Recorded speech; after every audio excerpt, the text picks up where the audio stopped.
Oh, I do it with my teams at work all the time. Here, let's take these off. I want to take these off. You want to take these off? Would you rather have your ears in? I don't care. Yeah. I mean, I can hear you, Yeah. so I guess it's fine. I just can't hear myself. I'm surprised you have a voice. Oh, dude. Dude. Last night was popping. I watched it this morning while I was getting ready, and I just cannot believe that you have a voice after all of that. It's so funny because I was sitting this morning and I woke up. I'm like, what are we going to kick the show off with this morning? I go, I know what we're going to kick it off is last night is how we're going to kick it off this morning. So I didn't see the results, though, so tell me. Pleasant Valley advances to the state championship round. Wow. Yeah, Very well so done. Pleasant Valley Wrestling defeated Bettendorf Wrestling. And boy, if you could draw a picture of what a barn burner looks like, it would have been the Pleasant Valley High School gym last night. Oh, man. It was absolutely electric. We had so much fun. So they had invited the Real Quad Cities to come in and kind of do a little bit of production. Mm-hmm. And I'd like to say we added just a little bit of spice to it, but I got to tell you, the stake is the team. I mean, those guys are freaking warriors, man. Yeah. Like and then every single one of them. The crowd was loud too. Yeah. I mean, well, it helps when you have a really good wrestling team. I mean, because normally these wrestling meets are kind of dull. Oh, yeah. It's just, people sitting there being quiet, having discussion, yelling whenever their guy is up, and then that's about it. But this was that side of the gym against this side of the gym, and it was insane. There was like 3 county sheriffs there. It just felt like a powder keg in this place. Yeah, that's awesome. It was a lot of fun. And we did the whole introductions and we did the whole, music in between matches. And so, the energy level was way up, and Pleasant Valley advances. And so it's the whole meet is now on. Yeah, it's on our page. Yeah, you can watch it all. YouTube, Facebook, and big thanks to Derek Wilson and Monica Danner who did the commentary. Okay, I was wondering who that was. Yeah, because I saw she had on a Real Quad City shirt. Yeah, she had on a Real QC shirt, courtesy of shoprealquadcities.com. You can get the new Valentine's Day one just in time for Valentine's Day. Yes. Your wife is a fan of this show, so. Get on shoprealquadcities.com and get her a nice pink shirt like Jesse has on there. We also have hoodies on there too. I think they're red hoodies. Yeah. So anyway, we had Derek Wilson and Monica Danner. So Derek is kind of like, he's like a wrestling guru. Like he's one of the coaches within the whole group of wrestling coaches at Pleasant Valley. Mm-hmm. There's a bunch of them. But what I've always appreciated about Derek is he speaks in super simple terms. Okay. So like at a wrestling meet, you might have one coach yelling at the 12-year-old kid, put him in a spladle. And it's like, well, what the hell is a spladle, right? I don't even think half the kids know what a freaking spladle is. So Derek will yell, put your right leg over his head or whatever, right? Okay, and maybe that's a spladle. Yeah, well, maybe, whatever that is. But so I got to thinking, I'm like, if we're going to cover this home duel, then the fans or the followers of the Real Quad Cities, they're not necessarily wrestling people. They don't necessarily know all the ins and outs of the sport. So I thought, well, let's bring in a really personable educator, someone with a lot of energy, but that knows the sport, like Derek, who's used to coaching kids, right? And let's bring in Monica Danner, who's been on the show. This was before it was even the Real Quad Cities. This was just over in the Not a Podcast studio, over at the Treadmill Heroes Not a Podcast studio in Wilton. So Monica, I had her on. We kind of grew up one town away from each other. We were like one away from each other when it came to like a friend circle thing, right? We didn't really know each other, but we had friends that knew each other. Anyway, I had her on the show because she's in the National Guard, and she's done the whole Afghanistan tour stuff. Wow. And we're talking, they were one of the first units to go over there. I mean, so she's done some cool stuff. Yeah. And some tough stuff. And so I thought, yeah, and I thought, and Monica's great on camera, so I thought, well, let's bring in Monica, because I called her. I called her Monday night, the night before the meet. Right. And it was like at 7 o'clock. And I go, hey, tell me you don't know anything about high school wrestling. She goes, I don't know anything about high school wrestling. I go, good, because you're our audience and you're going to come sit in. Oh my gosh. And you're going to be educated and you're going to get a front row seat to one of the most electric high school wrestling meets you're ever going to go to, especially in the state of Iowa. Nobody had a meet like that in the state of Iowa last night. Nobody, not even close. So it was great. So Derek got to do commentary and Monica got to be naturally inquisitive.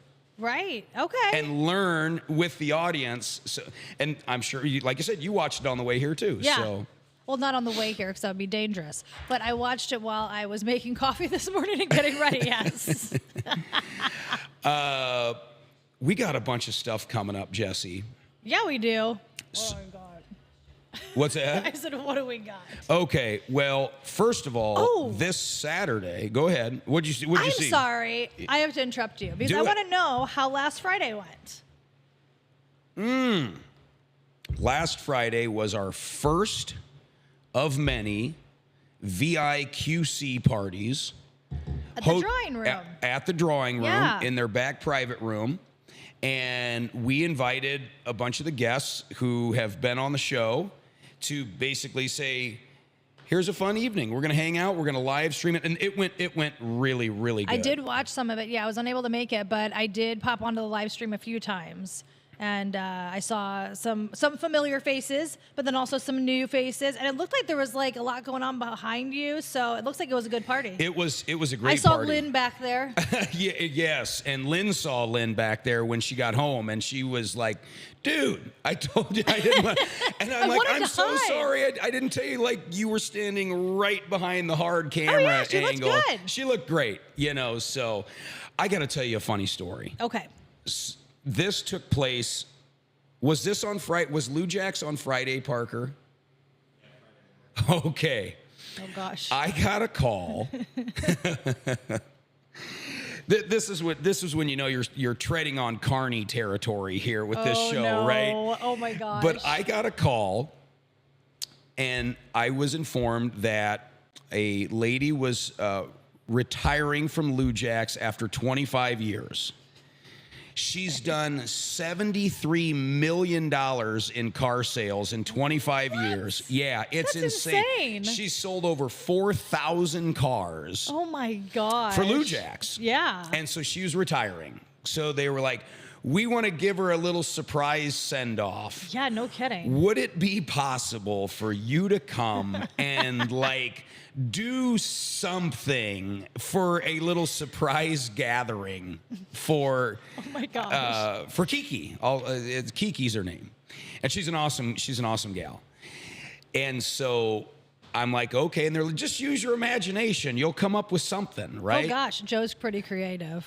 So we find ourselves in the back garage area of Lou Jack's, which, if you're picturing a back garage, it's not like that. It's super bright, huge area, spick and span, all the latest and greatest tech, and you got all these mechanics. You got like 15 racks in there where you got cars on them, you got guys moving around, and I'm like, is this where we're gonna be? I thought this was like gonna happen in the sales room or the sales meeting area, right? No, we're back in the garage. Okay. So we bring in a big DJ speaker, the amp.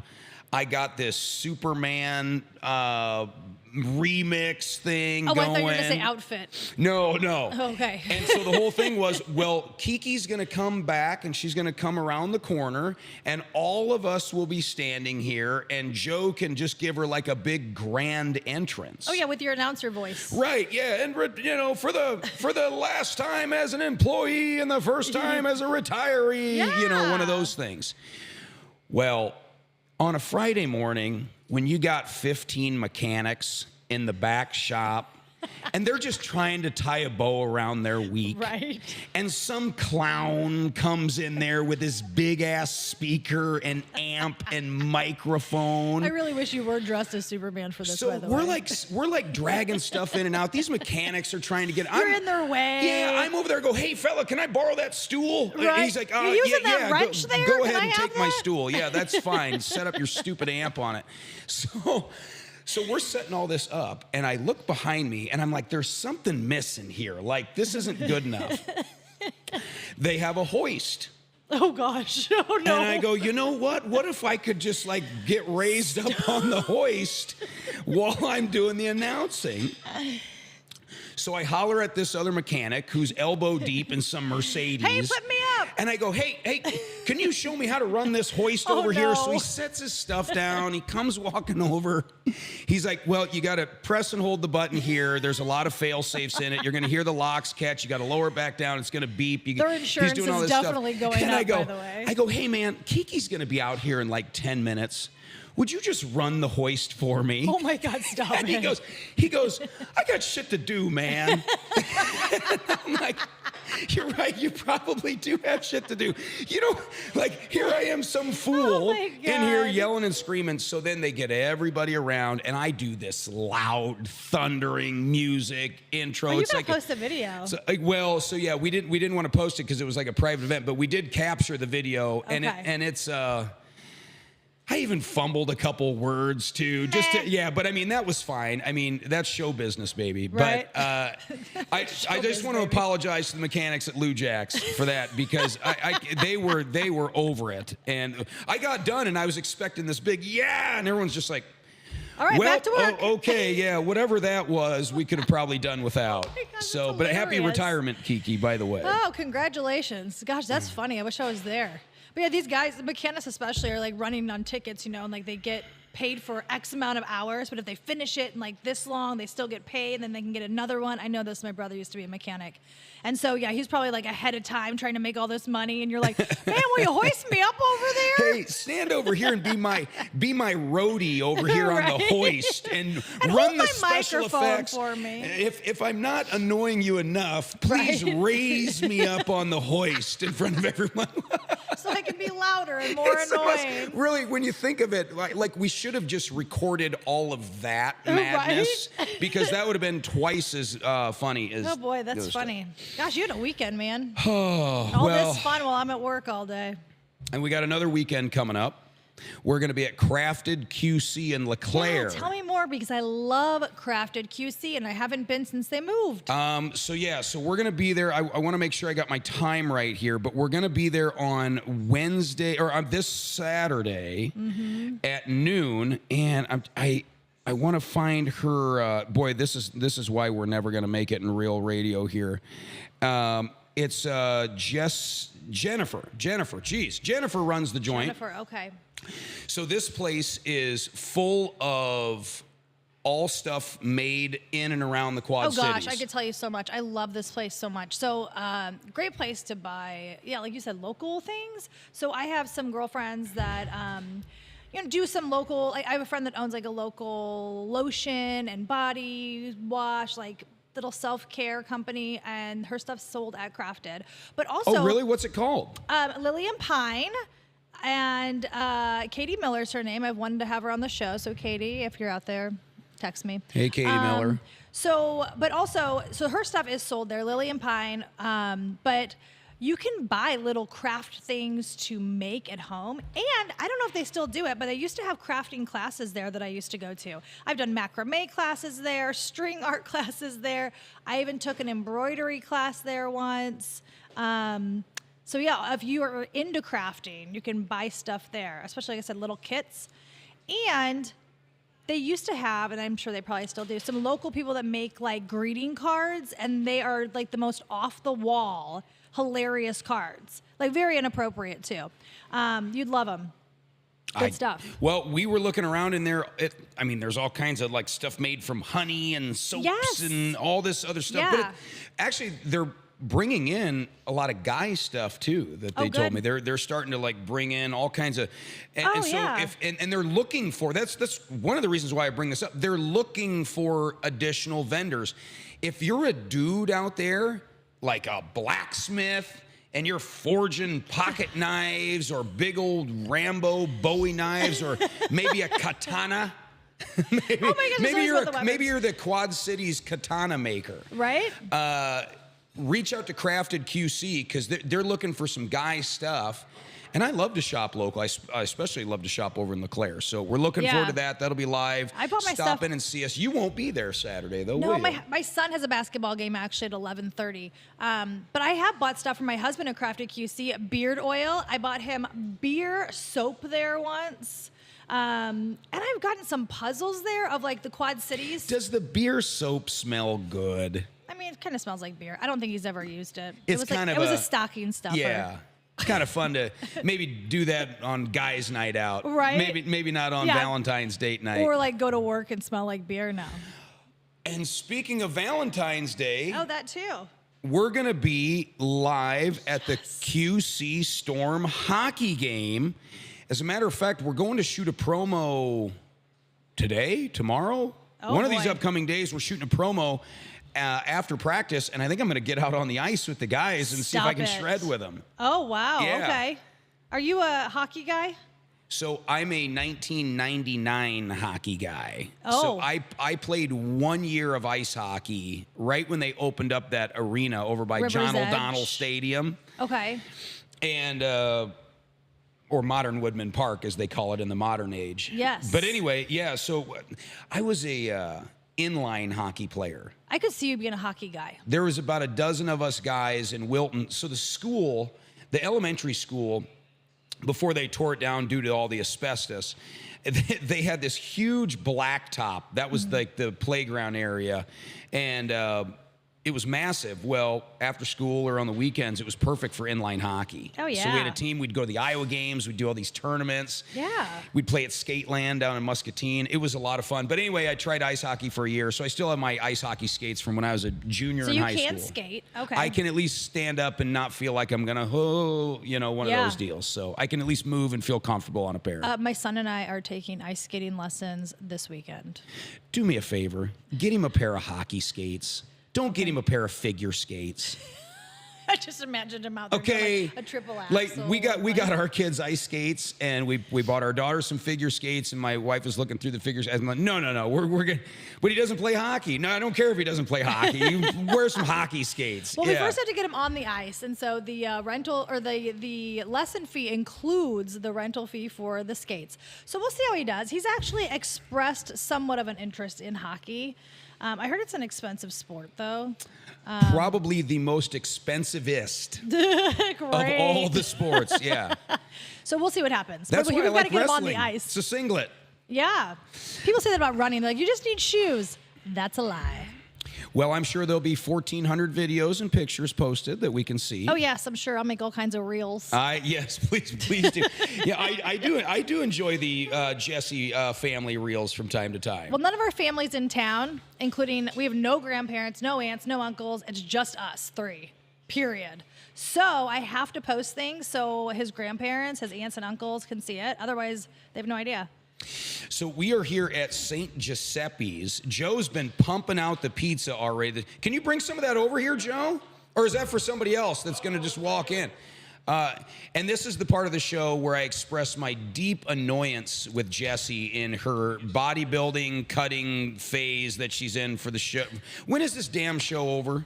May 2nd, but I might also do one on May 24th or something. Are other people other than me in your life kind of getting to the annoyed stage of the diet, or do you just kind of just navigate quietly with it? Well, I don't see a lot of people when I'm in prep, honestly, because Joe. People bond over food and alcohol. When you can't have food and alcohol, you just don't really see anyone. Nobody wants to hang out with you. But people are used to it now. I'm going to give this to Parker. Parker, will you come? Parker's also prepping for a show, but Parker has far less body fat to lose than I do. Parker will eat it. Okay, this... It looks good. I can't wait till you're done with the prep. I can smell it. But this is my very first bite of St. Giuseppe breakfast pizza ever. All right. Never had it. And I'd never had St. Giuseppe's prior to last Friday, period. Oh. And it was insane. I took it home. We licked the box. All right. We licked the box. I want to hear more about it because it looks like, is that sausage gravy on there? Or it looks like it might be. But there's some bacon while you're chewing. There's bacon, cheese. I'm sure there's egg on there somewhere. Man, that looks good. Even the crust looks good. Well, first of all, the bacon This isn't the bacon that comes like already cut up in a sack off the back of a pickup. This is fresh made bacon. Okay. Yeah. This was a pig probably yesterday. Probably this morning. Who knows? Joe gets Just up so early, back. he's got his own slaughterhouse back there. He slaughters his own bacon. Hey, Joe, this is really good, man. And I'm going to try one of the jalapenos, too. Oh, yeah. So this looks similar, but just with jalapeno on it. Do you want me to bring this to you? Yeah, I'm going to eat one of those. Okay. Yeah, go ahead and do that. Yeah.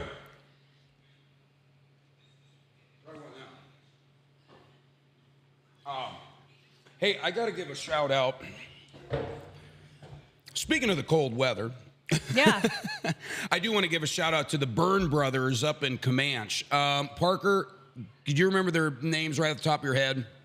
The Byrne brothers. The dudes up in Comanche that we went and saw.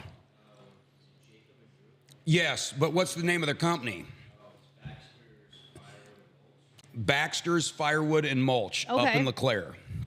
In LeClaire. I'm sorry, Comanche. Baxter's Firewood and Mulch up in Comanche. Man, you can tell this is a free plug. Boy, they wouldn't be getting their money's worth right now if they were paying me to say this. So we stumbled across these guys. They've been following our show. Okay. And they reached out, sent us a message, and they're like, hey, we run a big firewood operation up here in Comanche. Do you want to come check it out? And I love to burn wood at home. We burn truckloads throughout the season. And I'm like, well, let's go check it out. These freaking guys have an operation up there. Really? Huge. So they have semi-loads of these long, big logs that get trucked in. Wow. And then they've got this big equipment where it cuts it in like a perfect length, and then it pushes it through the thing. I'm sure you've seen like videos online of like the firewood splitting, and every piece is exactly symmetrical. Yeah, I was just thinking, I work for John Deere, and we do make forestry equipment where it like chops trees. Is that what we're talking about? Well, you can get one of those. You might be cutting it down. He's getting it after it's already been cut. Okay. So he's not running like a lumberjack business. He's having the wood brought in. Like he's not bringing out a feller buncher and like. No. Because those look fun, by the way. Okay, so. So anyway, we go up there, and you can choose between cherry wood. You can choose between walnut. They have all different kinds. You can, and it smells good. So I picked up a truckload of cherry wood. Ooh, okay. Here's the cool thing that they do, though. After they cut it and slice it, where every piece is just perfect, they kiln dry every piece. Oh. They've got multiple giant kilns, like huge kilns that they bring in these big freaking metal baskets full of wood. Oh, okay. They kiln dry it for like 24, 48 hours. I can't remember. Yeah. But so I bring this stuff home, this cherry wood. I took a paper bag, a standard paper bag, and I put it in my fireplace, and then I just teepeed the wood logs around it and lit the bag. And it lit the wood, and it went like without like a big fancy Duraflame log or all kinds of different primer or anything. It was just a simple bag. So the kiln dried makes a huge difference versus your old wet wood laying out in the back corner of the yard. Yeah, we had a wood burning fireplace at our last house, and I loved it.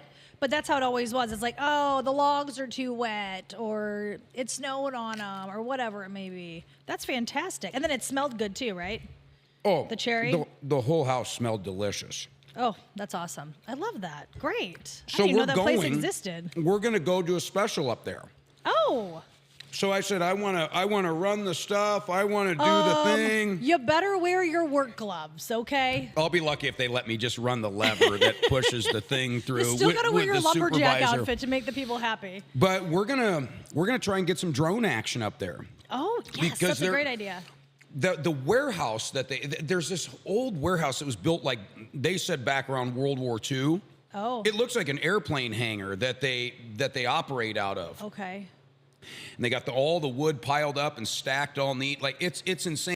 We're gonna go there and do like a wood drive, because the thing that a lot of people don't realize is you can pull in there with your pickup and they'll just load it up for you and you can go. But these are the guys that supply all the bundled firewood to Quickstar and some of the other gas stations and stuff. So when you see that prepackaged stuff, that's these guys. So every piece has to be cut just right. Yes. You got to be able to take it home. It's good quality. And yeah, so they just want to let the general public know that, hey, it's not just the commercial accounts that they have. They've got the residential ones too. That's awesome. So, yeah. Wow. Jesse, I got to bring in Joe here from St. J's. St. J's or St. G's? I always get St. G's. Parker, I'm going to come grab that. I'll tell you what I want you to do, Jesse. Okay. I want you to go right there. Here. And I want you to take your mic with you. Yes. I'm going to give Joe mine. And I'm going to be a gentleman. I'm going to hold the donkey mic. Okay. Oh, boy.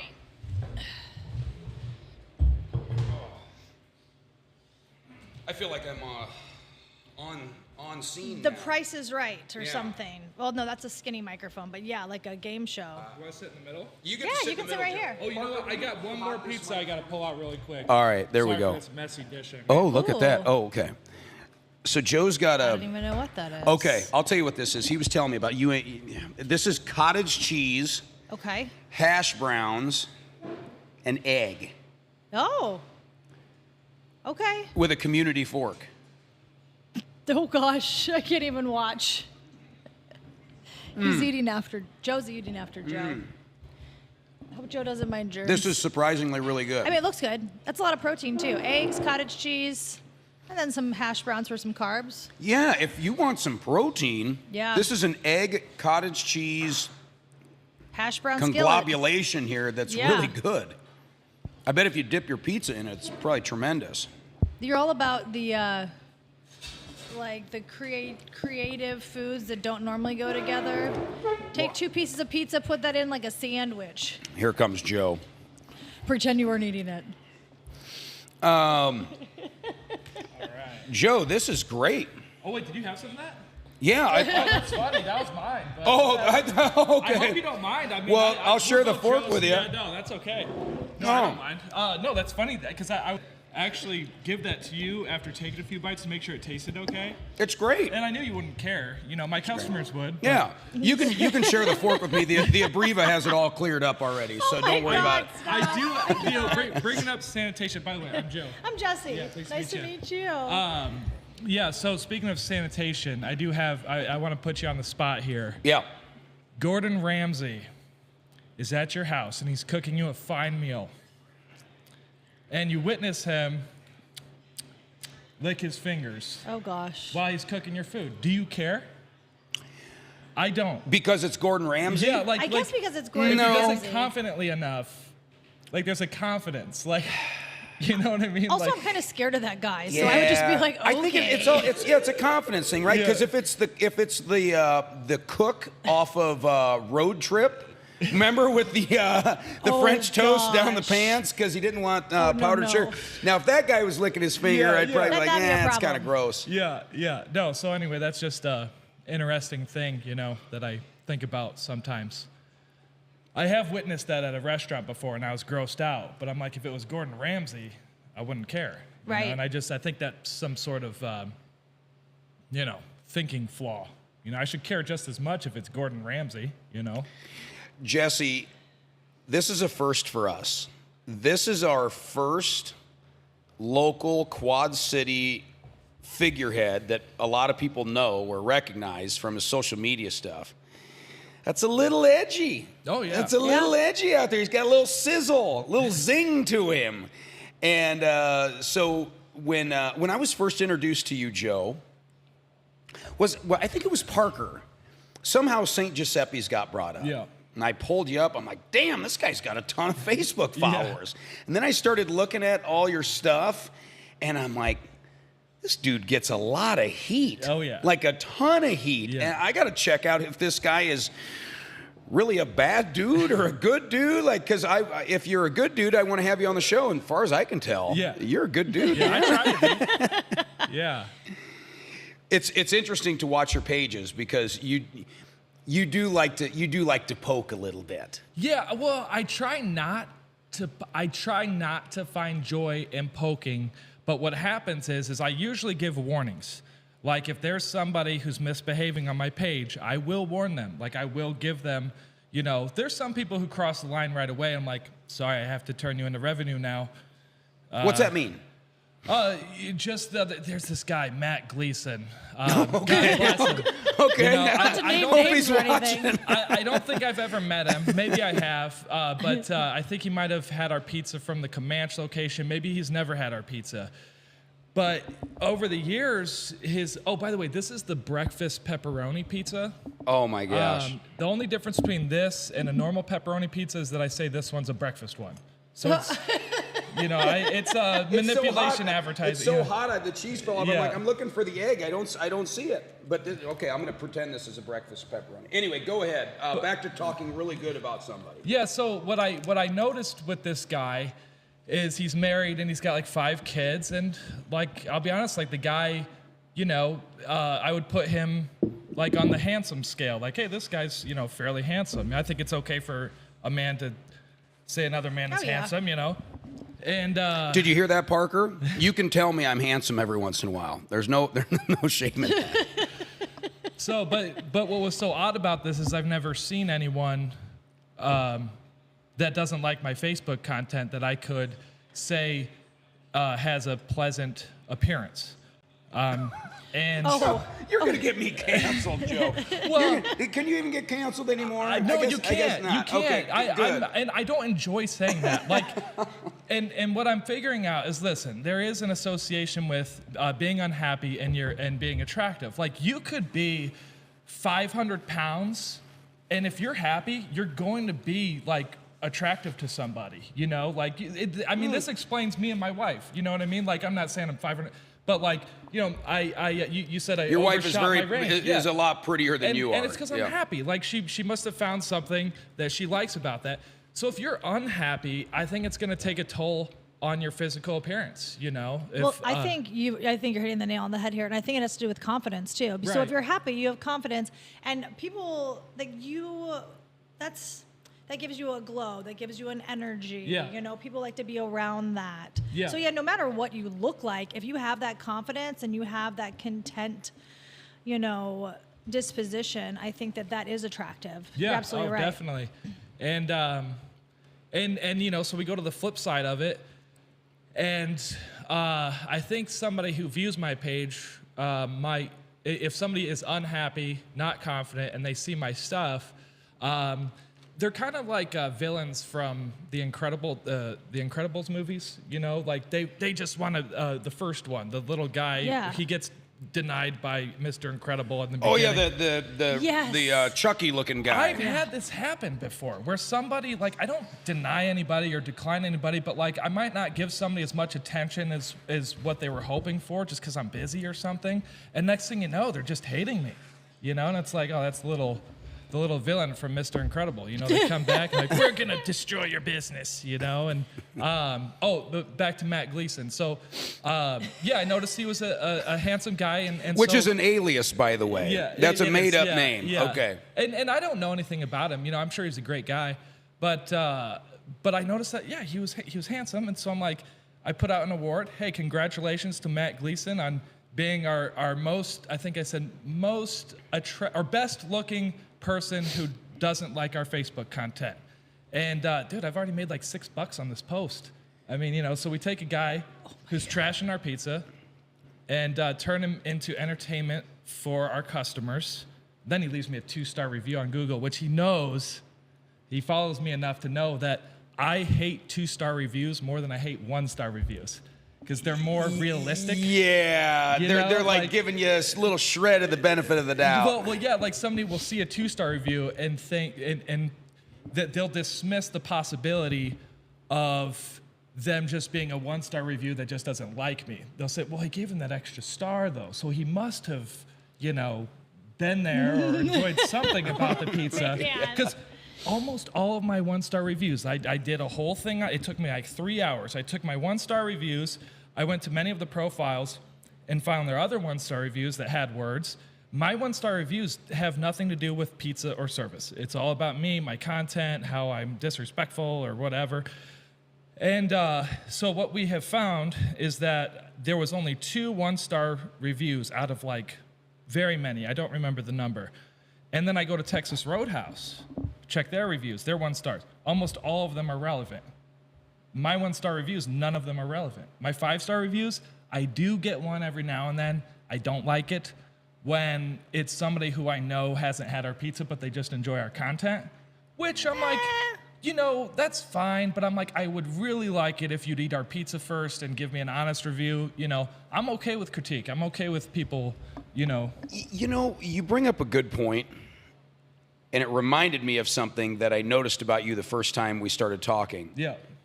You really give a damn about your pizza. Oh, yeah. Yeah, I do. Yeah. You know, like really give a damn. Yeah. Like you're always talking about the quality of product, the workmanship that you put into, the thought that you put into it, all the things.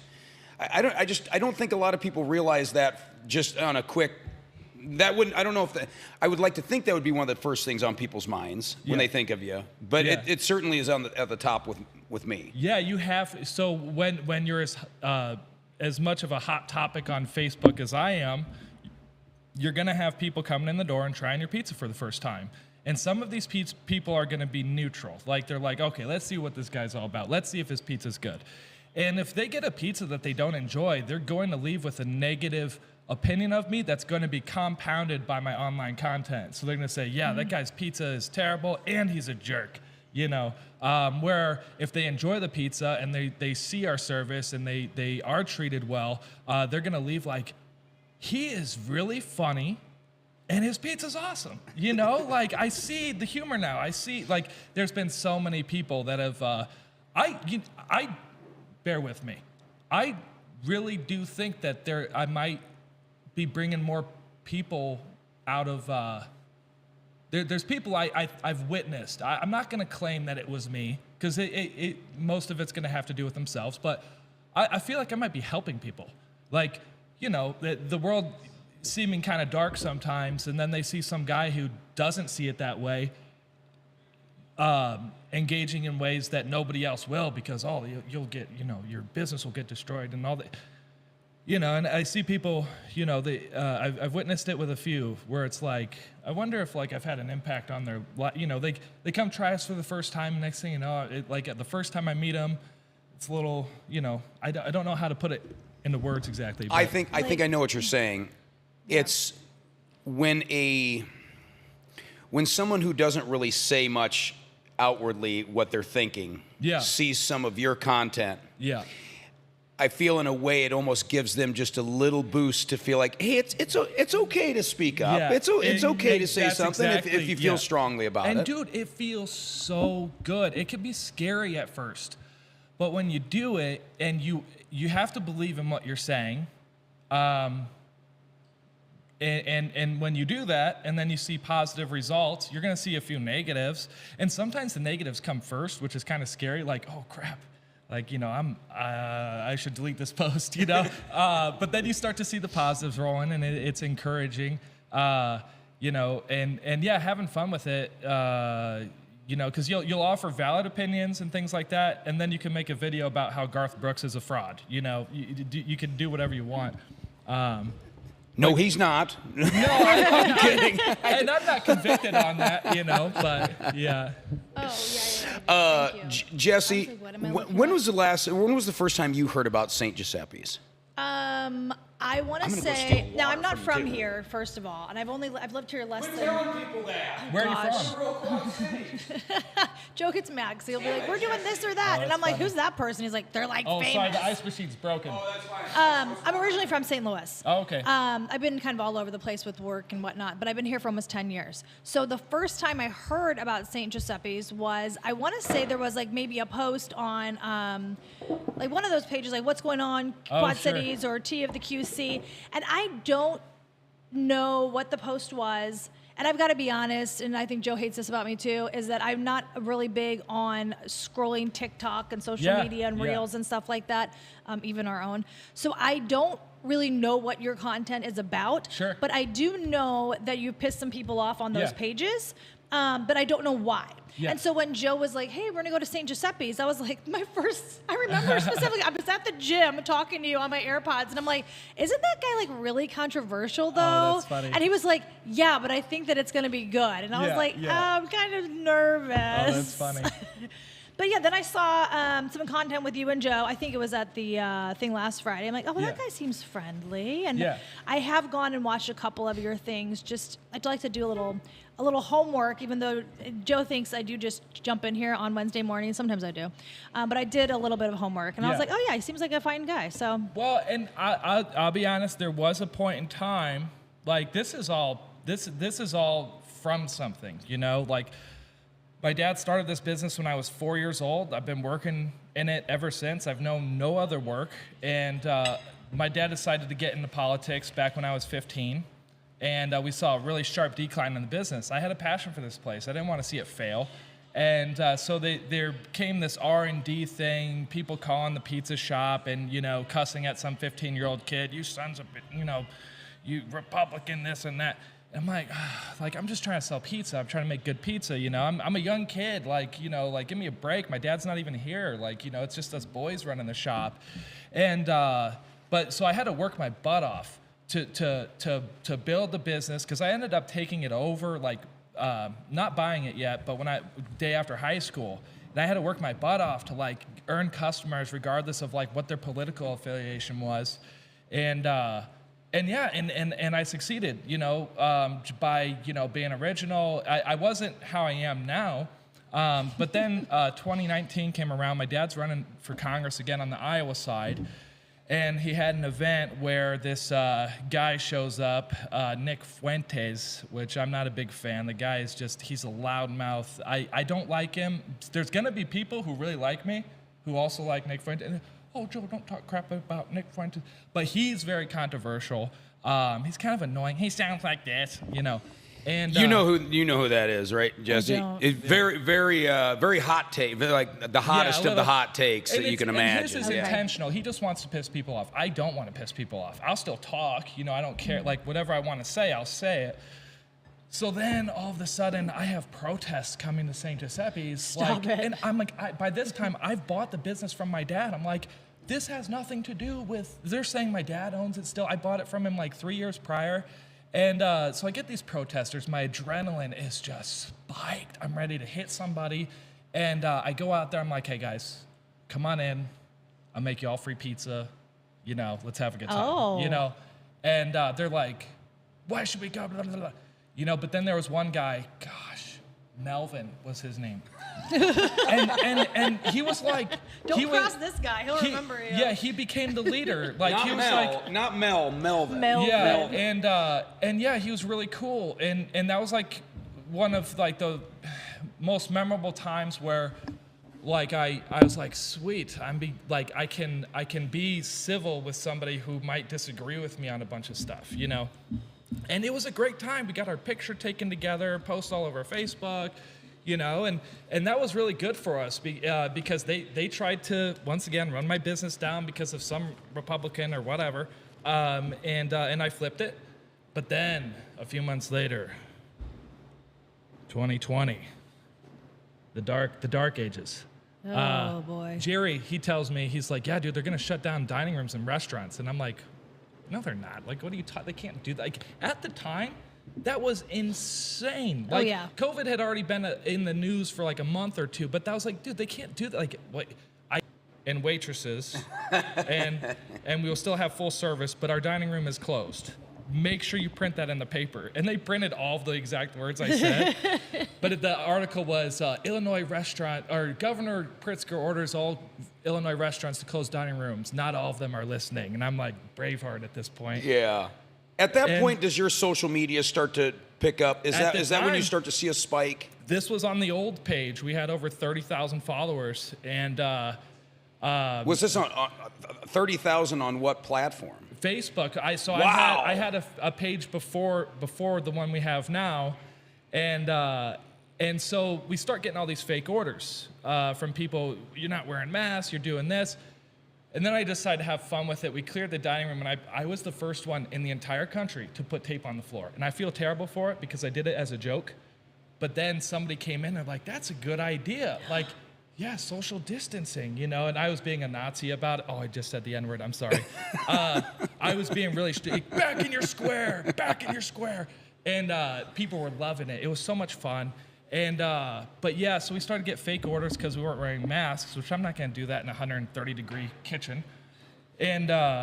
And we get these fake orders, and what I was starting to recognize is these people that were given the fake orders were also people who have a disdain for the police. So I'm like, okay, we'll just start giving these pizzas that aren't getting picked up to the police, and I make a big post. Hey, keep them coming, folks. You're feeding cops. Like, yeah.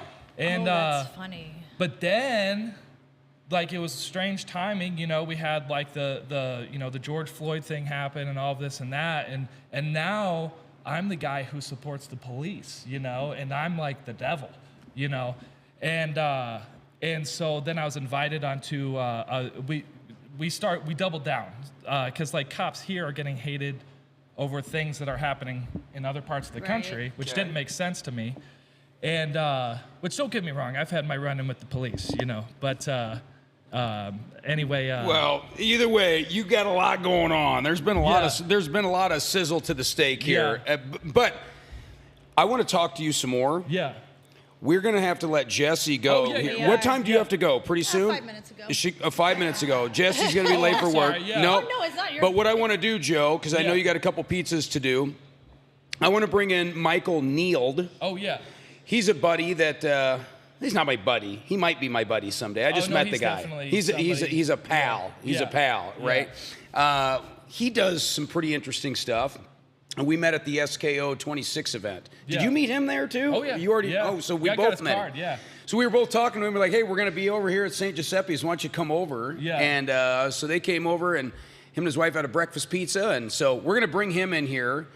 We're going to relieve Jesse. Yes. Yeah. And then we're going to circle back Okay. because No, yeah, I want to talk to you about shirts. I want to sure, talk to you about the shirt you had on at one point.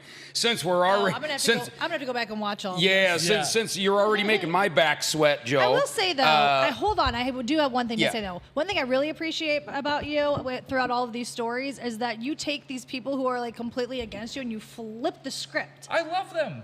I mean, and the thing is that, and then people are like, wait a minute, what? Yeah, like you like said, the that. protesters. You're like, come on in, have some pizza, and they're like, wait, but we don't like this guy, but we love pizza. It's hard to deal with adrenaline, like, because like I don't want to hit anybody. I'm like, oh, how do I get rid of this adrenaline? And yeah, it's. Well, and then what was the other thing you said? Oh, the same thing with flipping it around and giving the police the pizzas instead. Like I think you have a gift of like being able to see like the positive side of things and flip it around. Yeah. There's always a positive, always. Yeah, I like that. Yeah. Very good. It was nice meeting you. Oh yeah, nice meeting you too, thanks Jesse. for having us. Absolutely. Good to want see you, scoot Jesse. Over, get out of the picture. I'll tell you what. I'll sit here with Michael for a couple minutes, and then we'll bring you in, and then you and I'll. I'm gonna finish. Yeah, you go finish that. Yeah. Use the community fork there. Parker, you can kill this one here, and then Michael, why don't you come on in here? Goodbye, Jesse. Thanks for leaving your wireless mic. Not running off with it.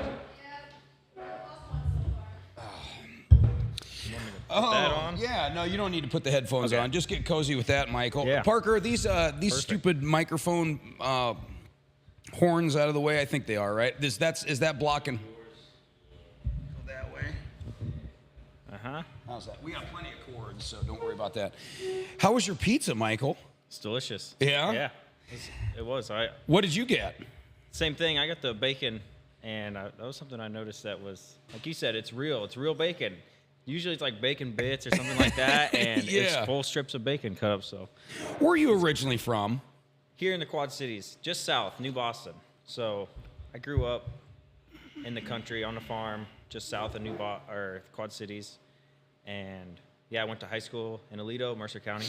Oh, yeah. So, here locally, yeah.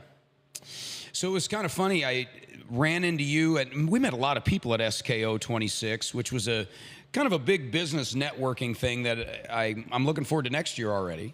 Yeah. And you started telling me about your business, and you were mentioning different real estate things and all kinds of home stuff. But then you said something that I thought was really interesting. You guys do something where you add, your paint smells good. Correct. Right? Yes. So how is it that your paint smells good?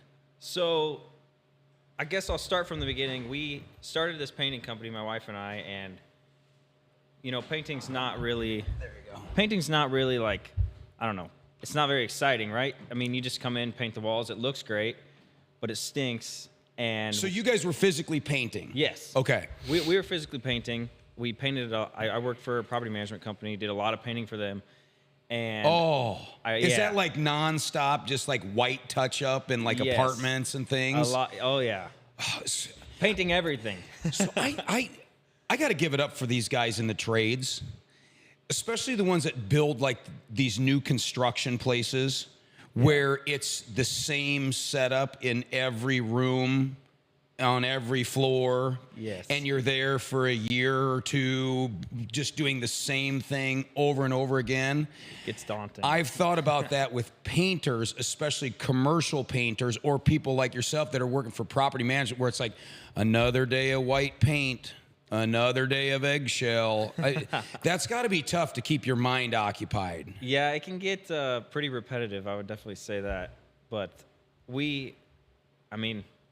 it's got to be done. Someone's got to do it. So why not Power capitalize through on it. Yeah. Yeah. Right. So we painted a house, and I thought, like, I need to add something to, like, how can we make this experience better for, the customer? So I heard of this. It's called this is it, Paint Sensations, and you just add that packet to a gallon of paint. Is this like a like sprinkles, or is this a It's paste? just a What's in liquid. here? Oh, It's empty. yeah. I was like, man, But- you don't get much bang for your buck here. Yeah. No, I already used that one. It's just a kind of a wrapper, but So this is something that you add into your paint. yeah. And we did it. The first time I tried it, I did it. The lady walked in her house, and she's like, "What did you?" She's like, "I paid you to paint the house. Why does my house smell so good?" And we're like, "Well, we added this stuff to the paint." We kind of explained to her. She's like, "That's awesome."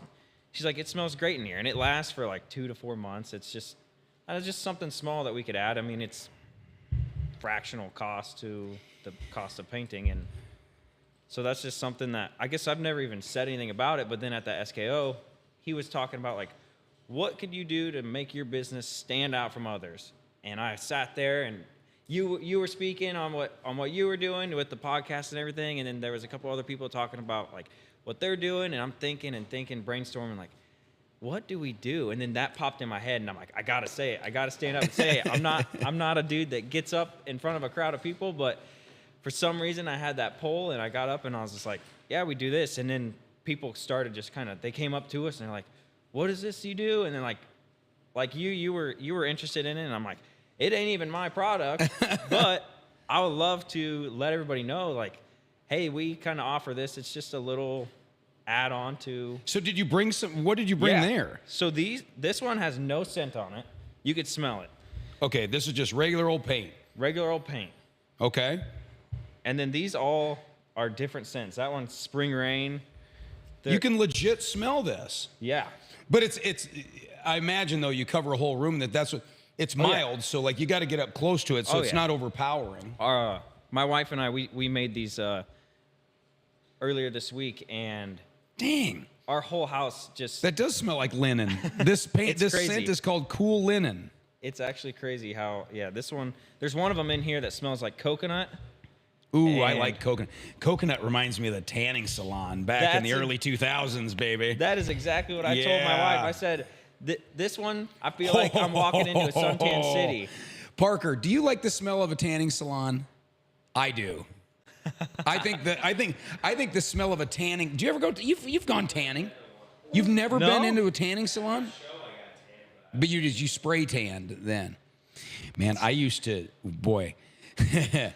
So we used to go tanning because the state of Illinois, because I used to go down to Macomb for college for a brief moment. Oh, wow. They'd only let you tan for 20 minutes. So I had a tanning membership at 2 different tanning salons in town. So I'd go tan, we'd go work out, and then I'd go to the other tanning salon. And I love the smell of tanning salons. And this smells just like a tanning salon. It does. I've never personally used that scent, but I got it just to, show you guys. And when we were doing it the other day, I told my wife, I said, this smells exactly like a suntan city. Like, How long does this last? anywhere, so they advertise anywhere from 2 to 4 months. No kidding. But I mean, for 2 to 4 months, it's going to smell great. Yeah. So, and to me, it was just like, it doesn't cost hardly anything to add it to the paint. And it doesn't Right. hurt the paint or anything like that. And yeah, it was cool. It's just something we thought of, and I'm like, Is it overpowering when you actually are mixing it and painting Absolutely. it? I would imagine so.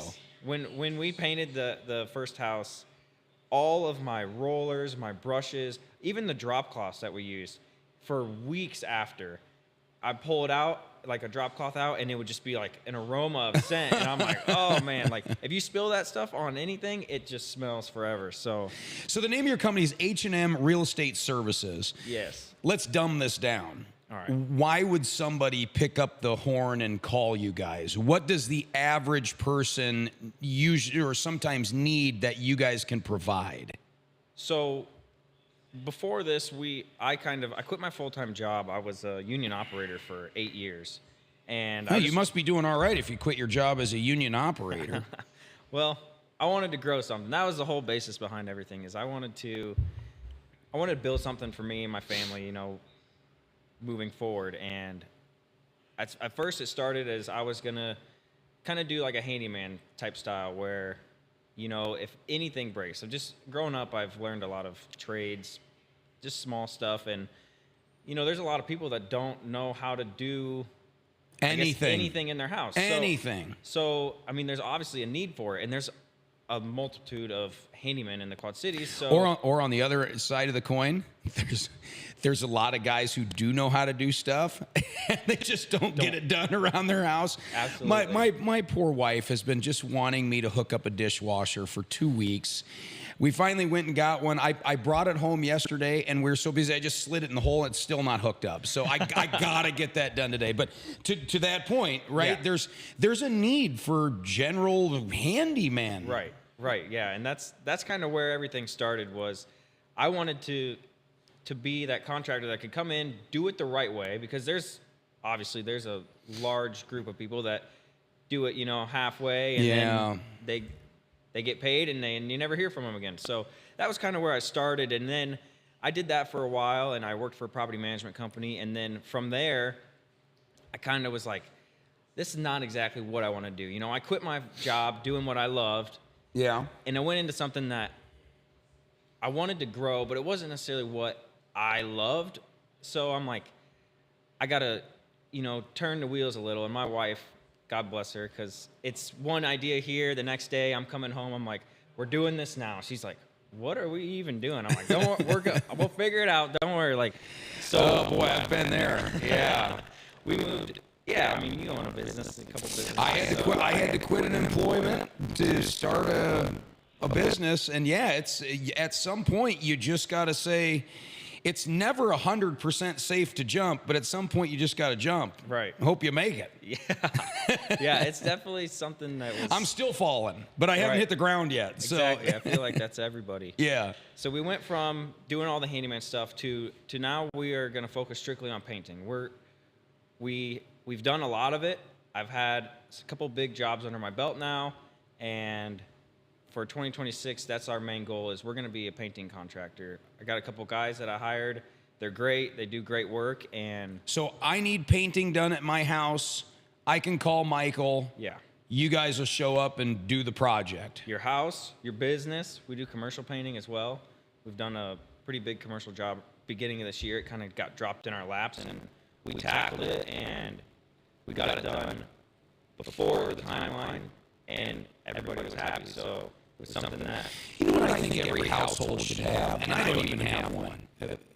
You should have a list that says carpenter, bill, phone number, painter, Michael, phone number. I think everybody should just have one of those boards. Plumber, this is the guy. Right. And you ain't gonna find that guy's name and number working with some huge operation. Those big companies are necessary, right? My gosh, when stuff goes sideways weather-wise in the Quad Cities, and you got pipes freezing, you need all these big plumbing companies, and you need all these other contractors. But if you need just a guy in your back pocket, that's who I want. I want a guy. So you're saying Michael can be the guy. Yeah. You can be the name on the fridge. Yeah, I love it. So how can people follow you guys? So we have a Facebook page. We have a website. Facebook is H&M Real Estate Services. And then the website is exactly that. It's HNMRealEstateServices.com. Do you have a phone number? Yeah. What's the phone number? Phone number would be 563-260-9382. Write that down. Put it on your refrigerator. Painter. Yeah. Everybody needs a painter. Right. I'm thinking of 3 rooms in my home right now that need painted, but my wife does love to paint. She really enjoys that. But I don't love taking everything off the walls and moves. Painting for me is like at the low part of the list. I would rather do this, and this before painting, and that includes lifting heavy things and moving heavy things. But you gotta almost kind of have a sense of pride in your work, right? Absolutely. You gotta be critical on little shadowing things and things like that. There's definitely some tricks to the trade that I've learned, that they matter. To somebody that doesn't paint, you can walk in a room like, wow, it looks great. But if you have painted before and you kind of know, you can look at a wall and be like, oh man, they really jacked that up. So that's something that we take pride in, is like all the small details that maybe the customer might not notice, but somebody comes in their house and looks at it, they're like, wow, this dude jacked your house up. Yeah. But yeah, we do the painting, and then here recently we started kind of morphing into, so painting, we'll have H&M, and we're in the process of it, but obviously everything's growing. H&M will be like our painting, and then we have the H&M real estate, which we're kind of starting to dabble in property management. So that's something that we're looking at getting into in 2026. So if you're a landlord and you got a dozen properties and you're chasing your tail, because there's some of those around here. Oh yeah, they just need help. I feel like there's been a huge, especially with social media, there's been a huge increase in people wanting to get into investing. But a lot of people don't necessarily know how to do the investing. Like, they want to own the properties and reap all the rewards, but they don't want to deal with the tenants and the day-to-day and this breaking and that breaking. And luckily, I've done it for some time now, and I can help with that side of businesses too. So I'd like to see some of these surrounding small towns really hit a boom. There's so much opportunity in these small towns to buy homes and fix them up and rent them to families that would legit take care of them. Right.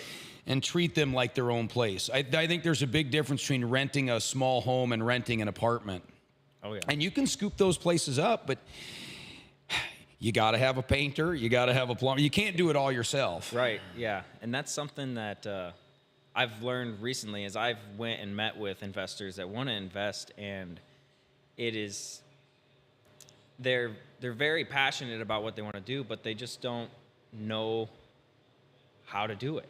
Yeah. It's like, we need a contractor to do this. And, I've met a lot of great contractors in the area that they kind of do it all. And what they don't do, they sub out, and it's a wild, I feel like it's the Wild West when it comes to anything construction-wise in a house. What's the hardest part about getting your business going? Like, what's some of your things where you're just like, oh man, I wish we could just figure this part out? Or are you guys just cruising right now? I mean, are you guys busy? Right, not. So the beginning of this year, winter time is slow for painting. Yeah, I wanted to ask, is it really, I would almost think it'd be the opposite. You want to get painting done in the wintertime inside. I agree. But for some, I don't know. It's odd how it goes from, busy to not busy. We've been busy this winter, but I think the hardest thing for us right now maybe is just learning to run systems. Obviously marketing. Marketing can be extremely expensive. And marketing's a grind. I mean, I could talk about that all freaking day. As a small business owner, you find yourself on all the social media platforms. Hey, right. And it falls flat no matter what it is. Yeah. If it's a business promoting its own business, it feels weird. Right. And it doesn't work. So that's what I find really interesting about this show, and I see the potential with the Real Quad Cities, because we can just do stuff like this. Right. We can talk like as we're having a cup of coffee, and learn about your business and be like, hey, I got buddies who need painters. I mean, I would imagine you work with quite a few home builders too, or you could. I would love to, yeah. Okay, well, I know a couple home builders that I watch the show, so maybe I can introduce you to some. You know, I think that's because to meet with some of these big, busy home builders, they ain't got time for any of that. And they've got a guy, and if it ain't broke, don't fix it. But sometimes that guy is a little broke. You know, maybe you need to go to your bullpen for the painting jobs. Well, Michael Neild, as they say in Hollywood, leave them wanting more, right? Don't give them everything in the first episode here. That's right. Anything else you want to plug quick before we kick you out of here? No. Hold on. Those are some badass boots. Are those snakeskin boots or those alligator? Gator. They're Cayman. So those are cool boots, and those are broke in. How many years have you had them? I've had these when I was working on the road. We were living in just south of Cleveland, Ohio, and there's a little boot barn out there. It wasn't the big boot barn, you know, that's here in Davenport. It wasn't that. It was like a mom and pop boot shop, and these puppies were in the corner. They were on sale for like $100, and oh man, they happened to fit me, and I've had them ever since then. You've definitely gotten some mileage out of those. Those look good, man. Thank you, I appreciate it. I had a pair of Tony Lama snakeskin boots, and they were just a hair too small, but I wore them a lot because they look super cool. There's something to be said about a cool pair of boots. Yeah.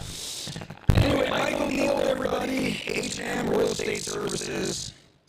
You need him. You got a bunch of properties, and you're pulling your hair out, and he can help you. And your house needs some freshening up, both paint and by smell. They've got a whole bunch of options for you. So give them a call. Plug the phone number one more time. 563-260-9382. Thank you, Michael. Hey, man. Have a great day, dude. You can take these back with you, and I will be in touch because I think I want my office to smell like a tanning salon. So, hey, man, thanks for stopping by. Yep, you bet. Hey, Joe, where you go? There's Joe. Come on in here, Joe. Box for the rest of that pizza. Oh yeah.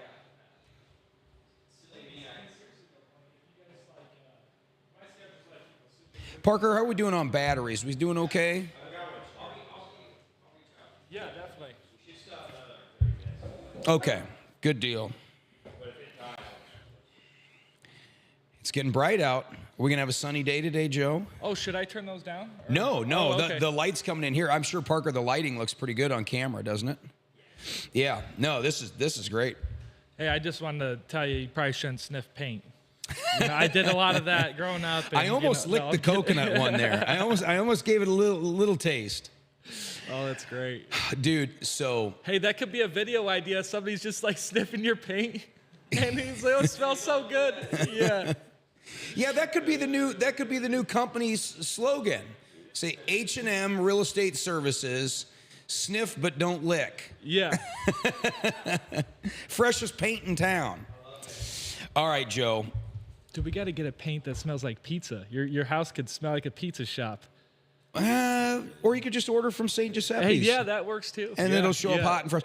Oh, I forgot to bring your hot bag. You left your hot bag at the drawing room, and I took it home to the garage, and I threw it over in the corner, and sadly now it's in the abyss of Joe's garage. You're welcome to hold on to it and use it for any time you need to get pizza from anywhere. Those bags are phenomenal. I mean, and you've done enough for me to make it worth a pizza bag already, you know. So this has been a lot of fun. So okay. I got to bring up some T-shirts. Yeah. First of all, we have some new St. Giuseppe'S exclusive T-shirts that are going to be available through the Real Quad Cities. ShopTheRealQuadCities.com. We got one shirt that says "Hot Takes, Hotter Pizza." Yeah. And then we've got another one where it looks like there's a pocket that's printed on the shirt, and there's a piece of pizza hanging out of it. That's good. And it says, "My side piece is at St. J's." G's or J's? G's. Okay, good. I'll have to double check with the brand 2306 on that before they print them out. Have they? They haven't printed them yet? Nope. So these are all made to order. Dude. They're pictured on the site. You can order them. They make them. They ship them. You get them right away. So I was gonna tell you. I noticed that the slice in the pocket was a triangle.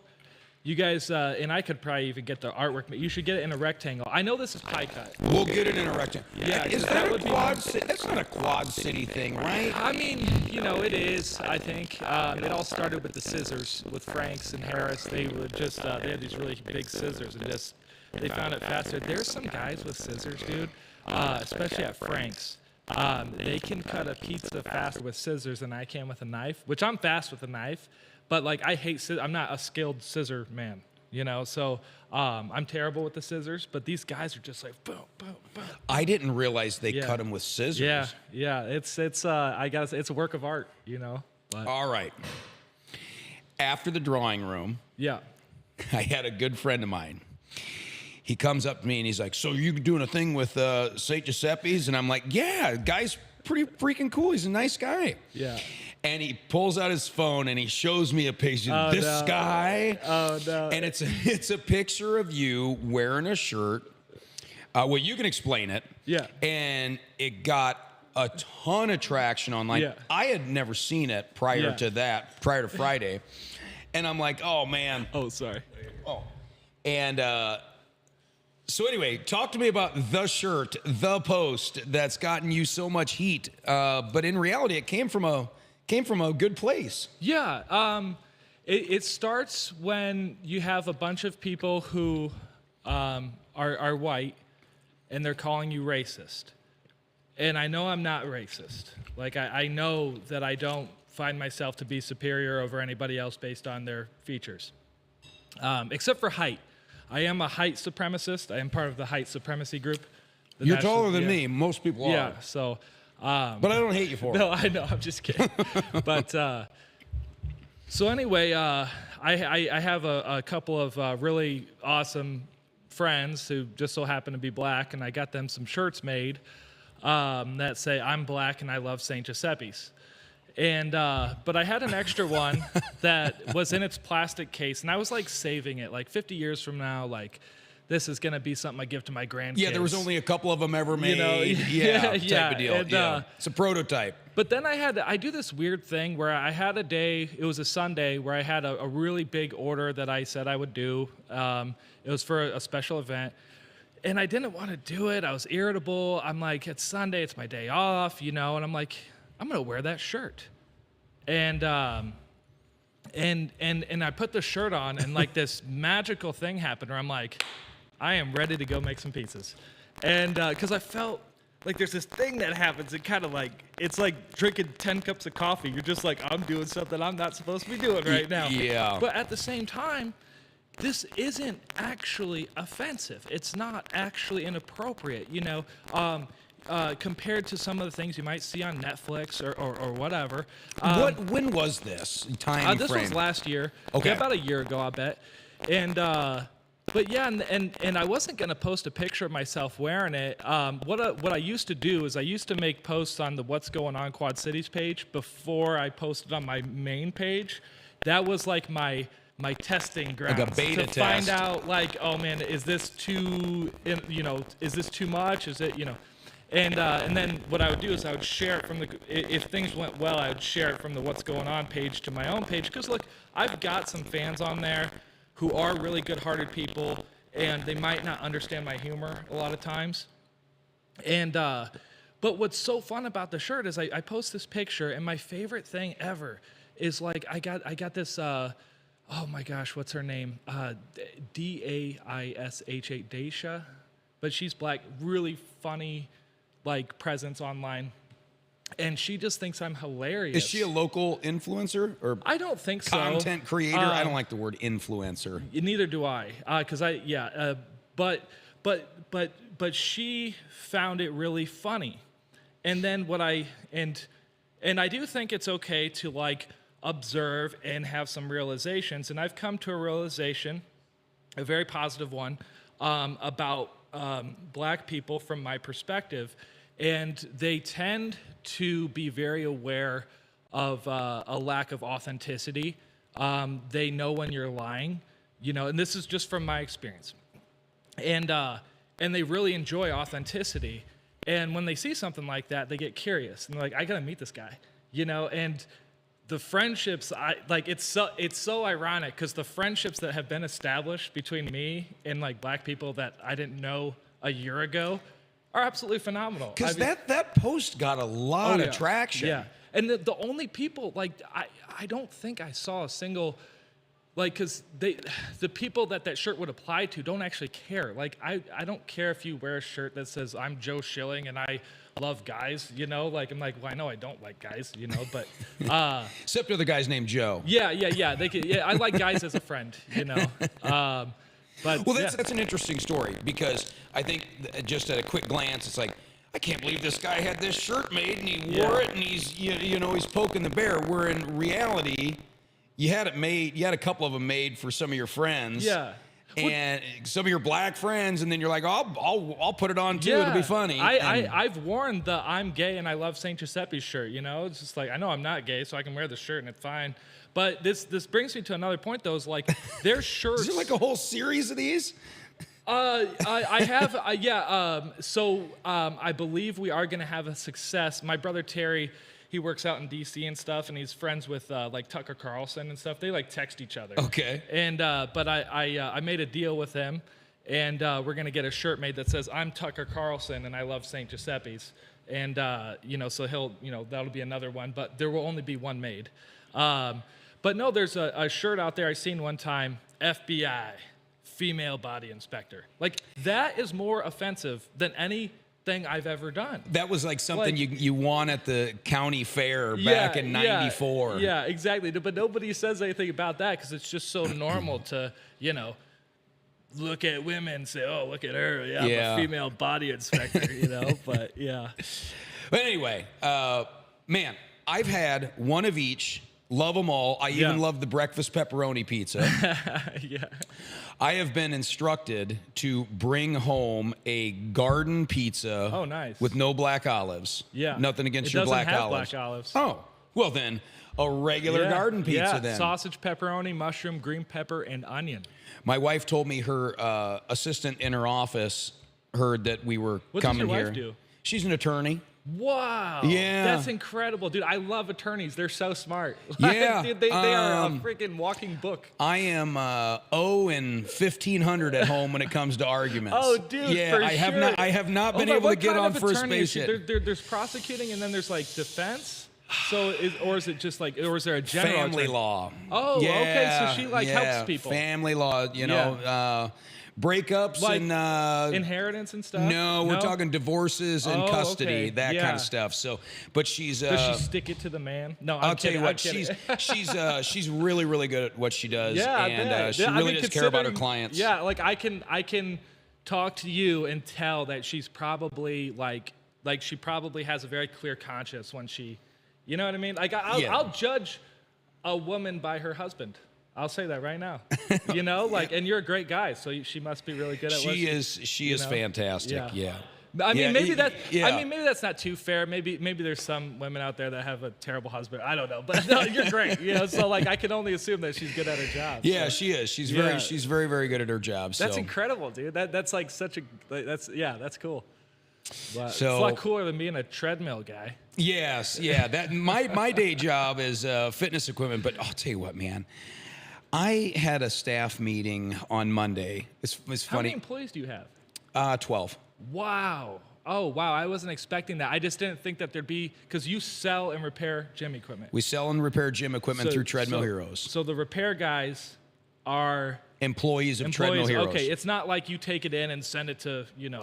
Nope. Okay, yeah. Nope. Okay. We've got guys that. I'm just picturing a retail floor where there's like 12 guys trying to sell treadmills. Well, but no, that's not the case. No, my mom does a lot of the retail selling because she does the accounting and she works in the building that has our show floor. Oh, that's awesome. So when people come in to look at fitness equipment, it's my mom that talks to them, which is great because the last thing you want is some slick talking guy with khakis on too tight. Hey, how you folks doing today? Dude, you know, can we just cover the thing about the tech real quick with the like I bought a stair stepper. Okay. Unfortunately, I didn't know about you at the time.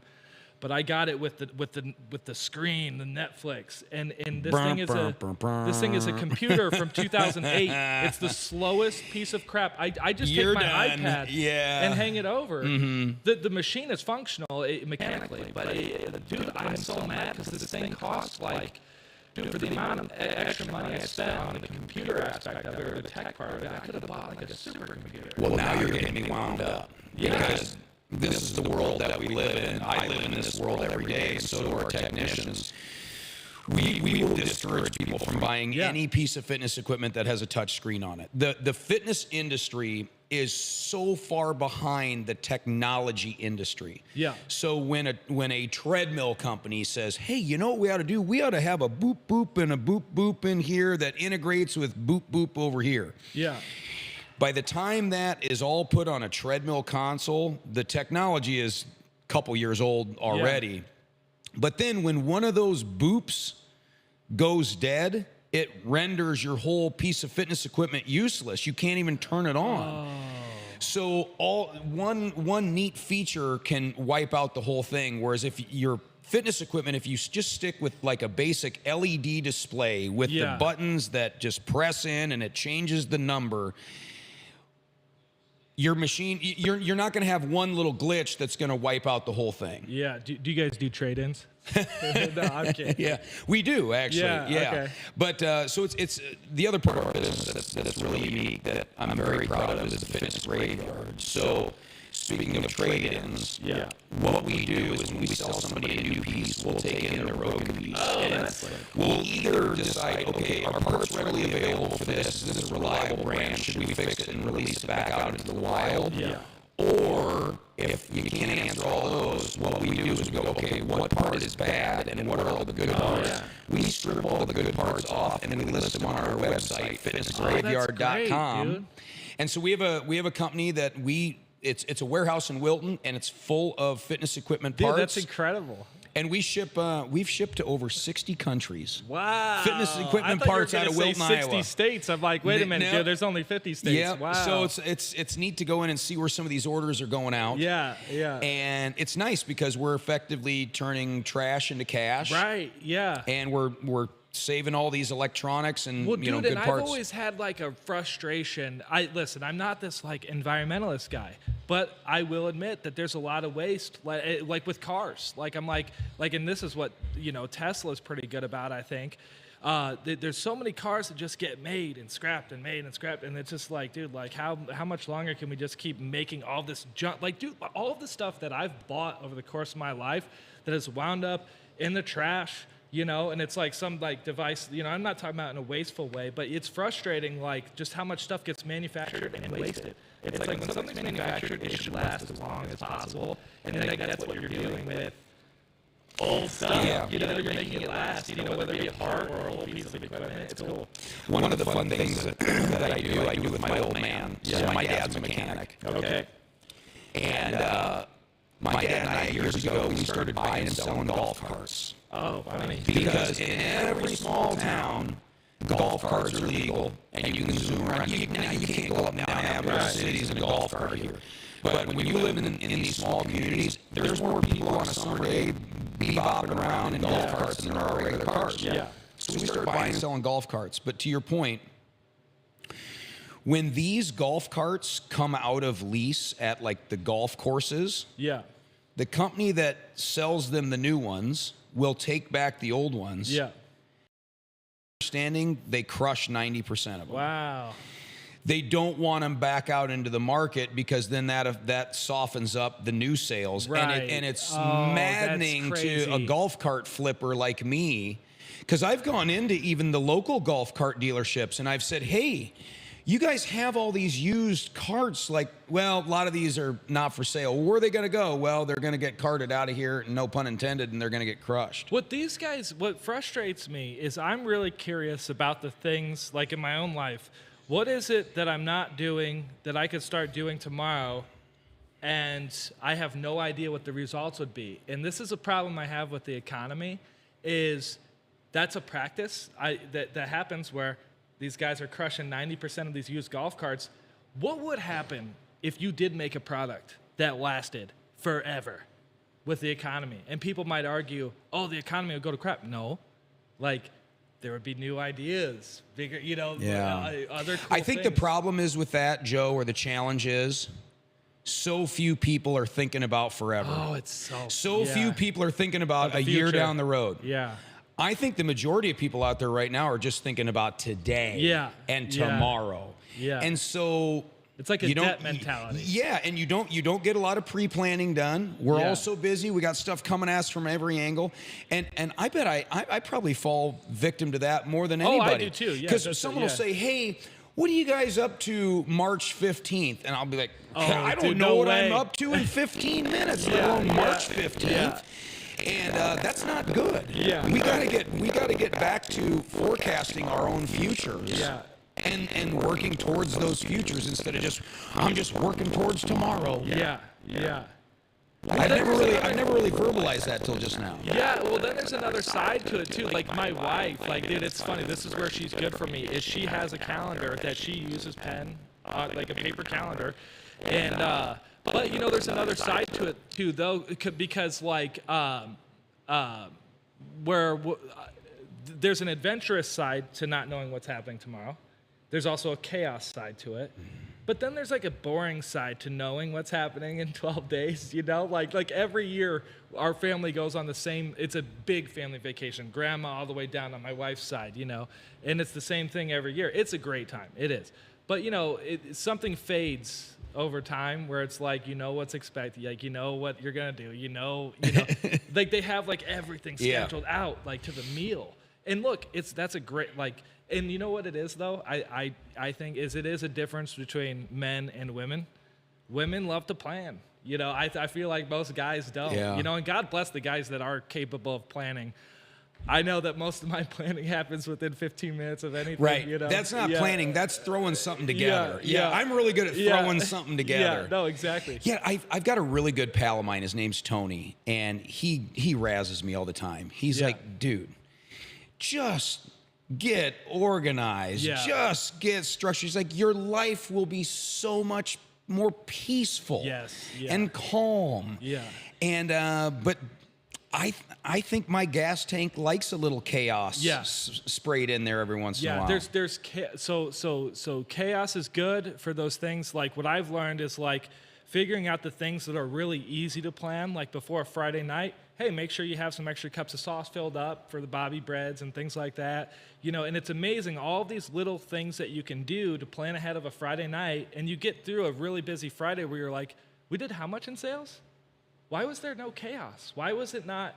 So, like, if you're going into an event that is, like, super stressful, I think that's where planning is super useful, you know? But when it's an event that, like today, like, dude, I would, like, I'm in here prepping, like, hash browns and stuff, and I'm like, oh, I better get on the computer and, like, figure out some notes to talk, And then I just didn't get around to it.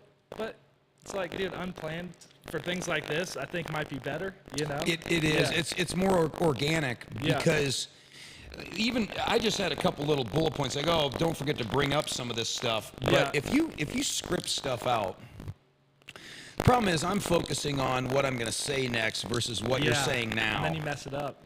Well, and then I can't absorb what we're talking about in the moment. Right. And it comes across on camera, and you can see people that do that during interviews and podcasts or whatever. Yeah. There's no absorption. Yeah. It's just, hey, I'm throwing something to you, you hit it wherever, and then I'll throw you something else, and you hit it wherever. Dude, one of my favorite things that I've done in St. G's history is appearing on TV, which they won't invite me on anymore, not even in exchange for money. But they're probably not going to invite me on either now. Thanks a lot, Joe. Yeah. No, they like me, but Jonathan Ketz, do you remember him? He was on Channel 8. Man, I should pay more attention to local media. No, it's all good. But he was an icon here, still is. But yeah, no. My first time on TV, I wore a Christmas sweater. It was Christmas time, and my great grandma was still alive at the time. And I told her, hey, be sure to dude, when your grandma sees you on television. My grandmother watches this show, and and she enjoys it, and it makes me so happy that she enjoys it. Oh, dude, grandmas are the best, dude. Yeah, and. But yeah, I said hi to her. Like, I asked the guy, are we live? And they're like, yep, we're live. I'm like, hi, Grandma. And dude, like, that's unexpected from the news guys. Yeah. And they always gave me a script, and I always went unscripted, and I don't think they liked that very much, but. All right, Joe. So here's the deal. We got to wrap this up here. Yeah. We got a couple little bits of business to take care of. Sure. We're going to be at Crafted QC on Saturday at noon. Yep. I'm going to shake you down for some gift cards because I want to do you want? Well, we'll talk about that off camera. Wait, can we talk about it on camera? We already talked about it. Oh, we did? But for the Crafted QC event, I'd like to get a couple bucks in gift cards. So when people come to that and they mention St. Giuseppe'S to me while I'm there, Yeah. if I got any left, I'll hook them up. Dude, right? let's do like $1,000 worth of gift cards. Hey, you want to do $1,000 worth of gift cards? I'll be honest with you. I'm keeping some of that for myself and the staff, and then I'll give away a bunch of it. How's that sound? No, dude. Give some to your staff, dude. Oh, I'm going Especially to. the ones with kids. Well, yeah, because I like Parker. He Parker if gets we don't free get gift pizza cards, anyway. he not only doesn't get paid, he doesn't eat either. Yeah, so, Well, he gets free pizza from me anyway in exchange for tips on video. There you go. So we're gonna give away some St. Giuseppe'S gift cards at Crafted QC. And then also, I don't even know where we're going to be next week, but we'll be giving those away. And then also, I'd love it if we could figure out a way to take some pizza to go to give away to some of the homeless people. Like, sure. We've been doing that with some of the other restaurants in town where they'll pack us up some stuff to go. I mean, yeah, we could. I've got an extra large breakfast pizza too in the back. Is there a way we can make them like individual slices or anything like that? Can we do like tin foil or anything? Dude, what we could do is wrap it up in foil and then take a bunch of boxes where there's a bunch of foiled up slices in there, and open up a box. That's what I want to do. Yeah, I want to hand them out by the slice. Yeah.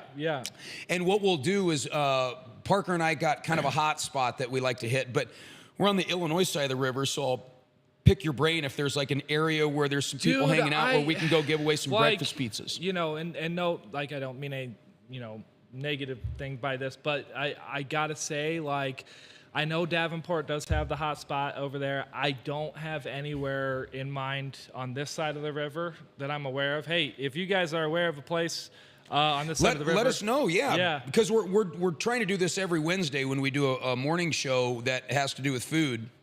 We like to take as much as we can and then hand some out. So we might just head back down to downtown Davenport. There's a lot of folks in need over there, and but just simply because I don't know where else to go here. Right, So but we'll figure that out, and hopefully the comments will help us out. So.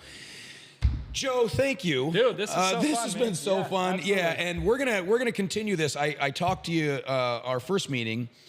I want to do a delivery night where we go out on delivery. Yeah. I'll deliver the pizzas. We'll do a drive. We'll have a St. Giuseppe'S driver, or you, or whoever. Are you going to be driving the van, or are you going to be, I either want to take your new old Caravan, which is amazing. We didn't even get a chance to talk about that, or we'll get some hot rod guy from the Quad Cities. Yeah, that'd be cool. In fact, I'm talking to a guy right now. He runs a motorsport company. We're going to be doing a thing with him. Okay. He builds custom hot rods and motorsports. We might be able to get a bitchin' car to deliver pizzas fast in. Yeah, that'd be cool.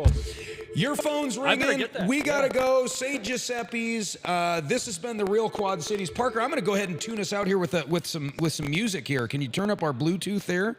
Look at this. I'm even going to send us away with a little bit of something here. There we go.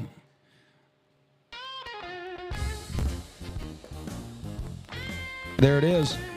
All right, Joe. Can I just say one more thing? Say all you want. H&M over here. Look, when I see people, I'm very good at telling if people are good from my first impression. And so give them a try. Just call Michael. Words. Yeah. Call Michael. Have him paint something for you. There are fix some something sketchy for you. home improvement guys out there, especially with the painters. Not a lot of sketchy painters. But he's a good guy, I can tell. All right. We're the only sketchy ones in the room here. Oh, everybody. Hannah's a good person, too. Sorry. Yeah. And better looking than all of us combined. Yeah, there you go. All right, everybody, keep it real right here on the Real Quad Cities. And share this thing. Tell your friends about us. Share it. See ya.